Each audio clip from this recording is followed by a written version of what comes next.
Hi guys, this is Tabiasobi, and today I'm finally debuting a series that I've been wanting to do for years now. Years! Yeah, basically I bought a bunch of Monster Hunter books from Japan over the last decade or so. Like, a lot.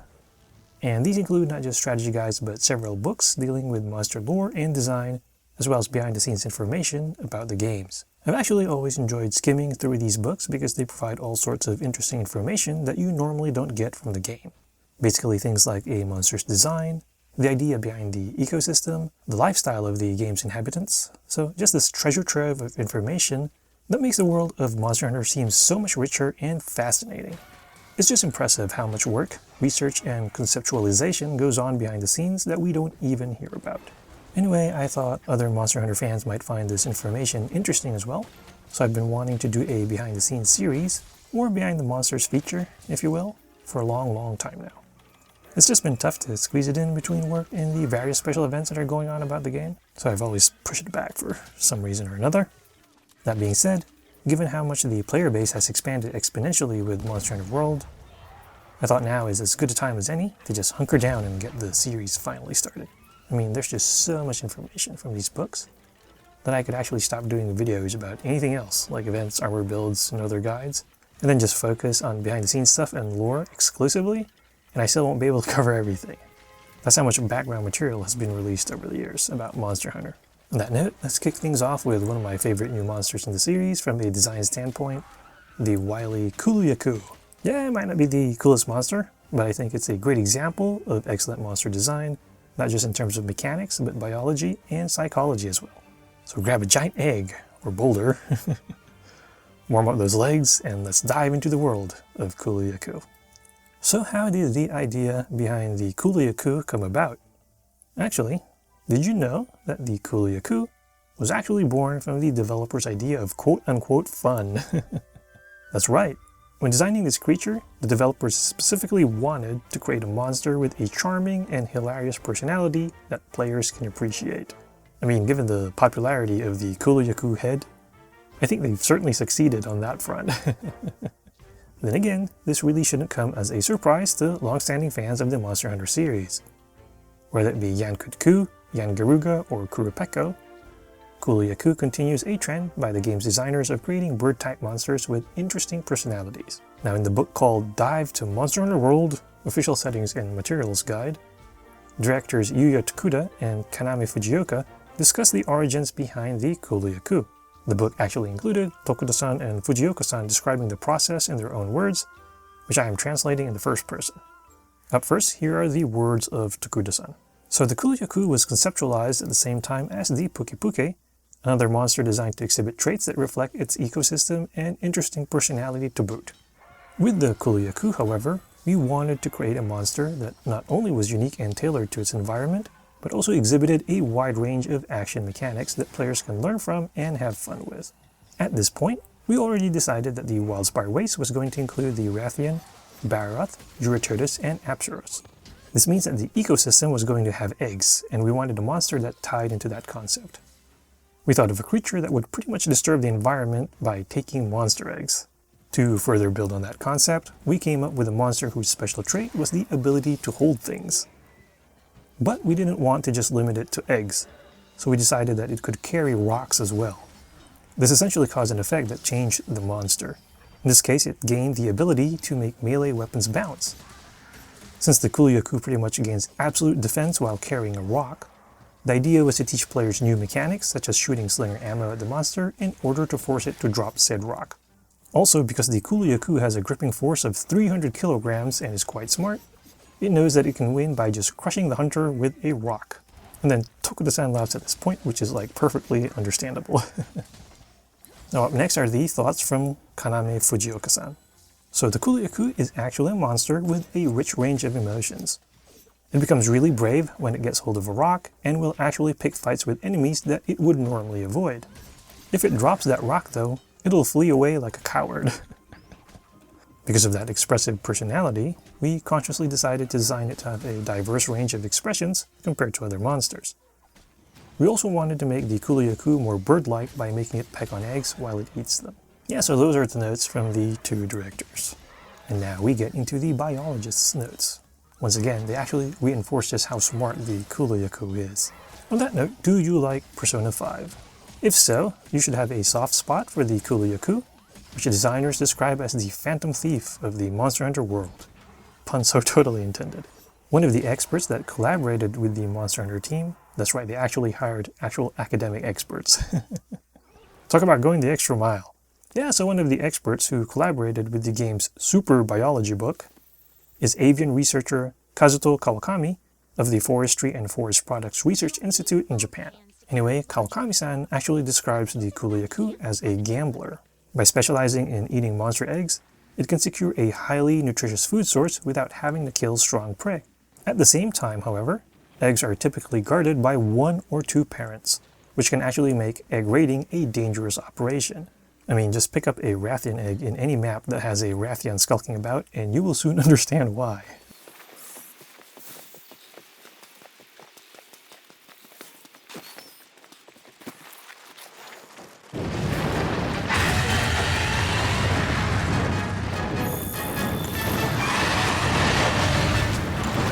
I mean, it doesn't matter where in the map that Rathian is, it'll soon come swooping by.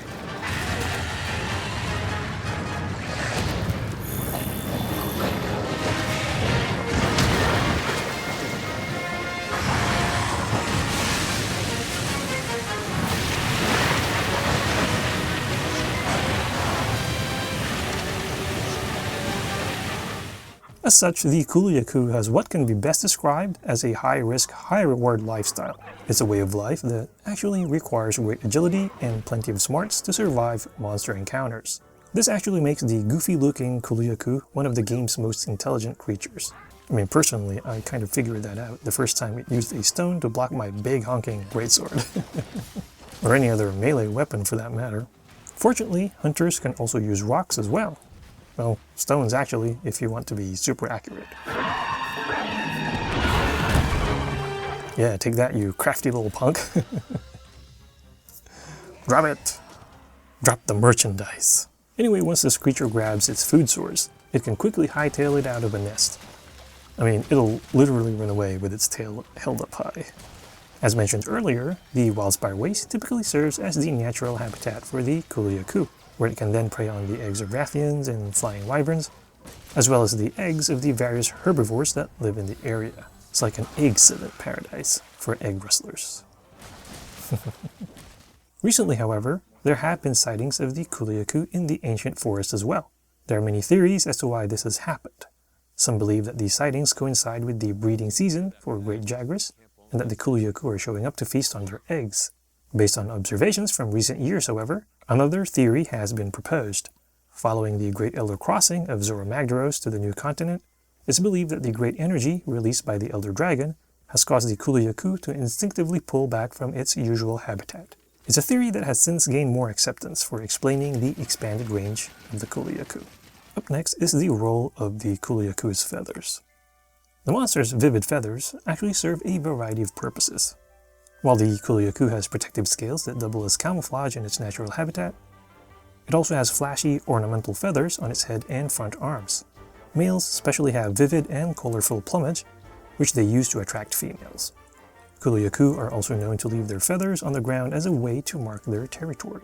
So if you've ever analyzed Kulu-Ya-Ku feathers to raise your investigation level for the monster, now you know why they're there. Experts theorize that the wing feathers are vestigial remnants from when Kulu-Ya-Ku actually had wings before evolving into their current form. These days, however, the feathers are useless for flight, but still serve a purpose in helping the Kulu-Ya-Ku find a mate. So basically, just think of the colorful feathers as the monster version of bling. Now let's talk about the Kulu-Ya-Ku breeding process. So during breeding season, a female Kulu-Ya-Ku that mates with a male Kulu-Ya-Ku will often lay 2 eggs. Each parent will then hold 1 egg each and endure their hunger for extended periods while raising both eggs. The parents do this in order to prevent their eggs from being preyed on by either their natural enemies or other Kulu-Ya-Ku. Since the Kulu-Ya-Ku prey on other creatures' eggs, their own eggs typically have its own distinct color in order to ensure that they don't mistakenly eat them. During the incubation process, the female and male Kulu-Ya-Ku also will enter into a fast until the eggs hatch in order to further ensure that they don't accidentally eat their own eggs. In rare cases, however, There will be times when a Kulu-Ya-Ku parent can no longer endure its own hunger, and it will actually end up eating its eggs. It sounds quite sad, but nature can be quite unkind. Just ask Darwin. Now let's discuss the anatomy of the Kulu-Ya-Ku. First off, let's talk about the arms. Yeah, so the Kulu-Ya-Ku's arms may look scrawny at first, but they're definitely one of the creature's defining anatomical traits. In addition to having a rough surface, they're also ranged in a triple-pronged position, allowing the monster to specialize in gripping. This is further helped by the creature's elongated middle fingers, which allow it to grasp even spherical or circular objects. Well, that or flip off its enemies, I guess.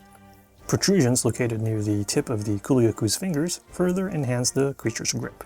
These bulbous fingers incorporate the same principle that geckos use to lash onto surfaces. Close inspection of the monster's fingers, for example, reveal tiny hairs and bristles that create a phenomenon in molecular physics known as the van der Waals force. Am I pronouncing that right? Yeah, so this allows it to more easily carry rocks, as well as smooth and slippery objects like eggs. Basically, when the electrons of the tiny hairs, known as setae, I think, interact with the electrons of whatever surface they come in contact with.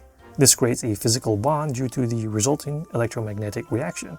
Instead of sticking to walls or ceilings, however, the Kulu-Ya-Ku uses its sticky grip to grab large rocks and eggs. Well, that and giant aetheryte crystals from another world that can totally pump you up. Yep, we've all seen that before. Kupo. I mean, there's probably a laboratory test for that. The Kulu-Ya-Ku's sharp claws, meanwhile, are useful not just for attacking foes, but for digging through nests or unearthing rocks from the ground. Up next is the creature's tongue. So the surface of the Kulu-Ya-Ku's tongue features an organ that makes swallowing food easier, and also prevents the creature from regurgitating the eggs that it has eaten. Like the great blue heron, in real life, it also has protrusions on its tongue to help push food towards its throat. Now, since such protrusions are not necessary for eating egg yolks, biologists theorize that in a pinch, the Kulu-Ya-Ku will also eat other things besides eggs.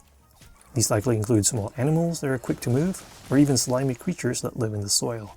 Now let's talk about the Kulu-Ya-Ku's scales. The scales that cover the Kulu-Ya-Ku's body are a natural adaptation that helps make the creature blend into the Wildspire Waste's rocky and sandy environment. At the same time, the off-white color and white markings on parts of the Kulu-Ya-Ku's body are considered an oddity among researchers. Although birds such as swans are believed to have evolved their white plumage to make it easier for them to find other swans to form flocks with, the color also makes a creature stand out much more in the wild unless it's in a snowy environment. For a thieving monster like the Kulu-Ya-Ku, that can almost be like a death sentence against larger, stronger predators. Normally, a creature that sneaks around and steals eggs would prefer to have a color that's harder to find. So why did the monster evolve to have white markings? The answer likely lies in the Kulu-Ya-Ku's main choice of food, eggs. While eggs are an easy-to-eat, nutrition-packed resource, they can also be rare and hard to find.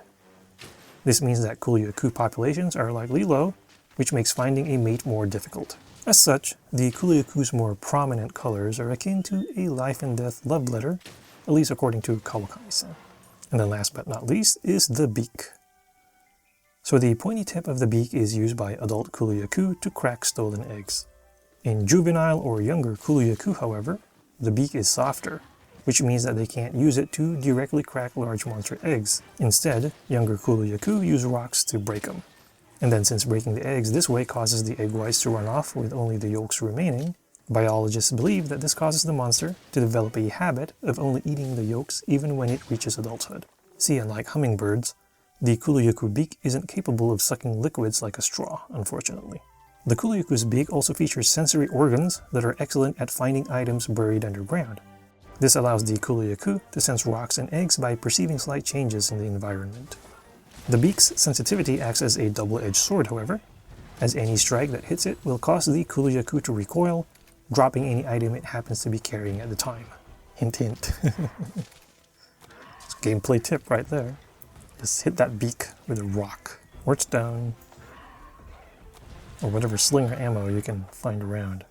And then it'll drop that rock it's holding like a bad habit. Up next is the uses of the Kulu-Ya-Ku in cooking.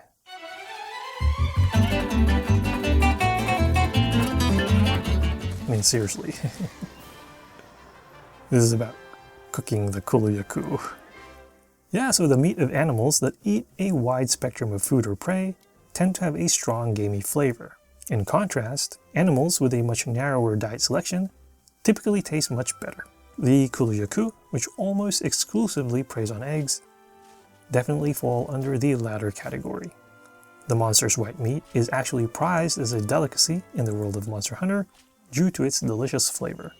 The meat of the Kulu-Ya-Ku is typically steamed and then sliced, resulting in an appearance that's similar to sliced bread when served. Unfortunately, the lore does not indicate if it tastes like chicken. Anyway, if you ever wonder what happens to a Kulu-Ya-Ku after you hunt it and carve it for its parts, well, you might want to check that dish you're being served by the Meowscular chef. I mean, the dude is known to throw in slabs of meat, even when you're ordering a vegetarian platter after all. Anyway, there you go, my first Behind the Monster series video. So what do you think about the Kulu-Ya-Ku now? Hopefully, the information in this video has made you appreciate the monster even more. As always, please feel free to leave any thoughts or questions you may have in the comment section. Perhaps there's a monster you'd like me to feature next, so feel free to note it in the comments. Admittedly, I am primarily focusing on monsters that are present in World and Iceborne, but you never know. Anyway, this is Tabiasobi. Thank you for watching, and I'll see you again in the next video.